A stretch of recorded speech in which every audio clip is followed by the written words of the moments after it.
त्यो जेन्जी आन्दोलनमा स्वतस्फूर्त बच्चाहरूसँग लागिरहनु भएको थियो सो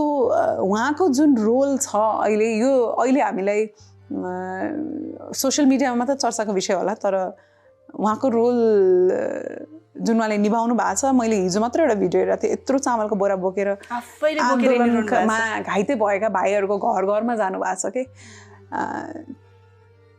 त्यो गर्नको लागि आँट मात्रै भएर पनि पुग्दैन जस्तो लाग्छ कि त्यो कहाँबाट उहाँको आइरहेछ कि त्यो हिम्मत र त्यसको लागि म उहाँलाई धन्यवाद पनि दिन्छु हामीले धेरै सिक्नुपर्छ उहाँबाट हामीले नै हामी एउटा कलाकार भएर हामी देशको गहना भन्नलाई आफूले गिल्टी पनि फिल गर्नुपर्छ उहाँले गरेको देखेर सो धेरै मेरो नमन छ उहाँलाई साँच्चै नै आशिकाजीलाई र रिसेन्टली नै मैले 2-3 दिन अगाडि नै उहाँसँग कनेक्ट हुन सकिरहेको थिइनँ आइएम स्योर उहाँ ओभरवेल्म हुनुहुन्छ होला अहिले मेसेजेसले धेरैले र उहाँलाई नै सहयोग गरौँ ताकि किनभने उहाँले गरेको देखिरहेछौँ त्यो पैसा यताउति नजाओस् म इन्डिभिजुअली नै हस्पिटल गएर किन फोटो खिच्नु पर्यो मलाई त्यो प्रमोसन चाहिएकै छैन अहिले मलाई त्यो फोटो चाहिएकै होइन आशिकाजीले गरिरहनु भएको छ उहाँलाई नै सपोर्ट गरौँ भन्ने हो मेरो चाहिँ र म लगायत मेरो परिवारले हामीले जुटाएको पैसा म उहाँकै अकाउन्टमा हाल्दैछु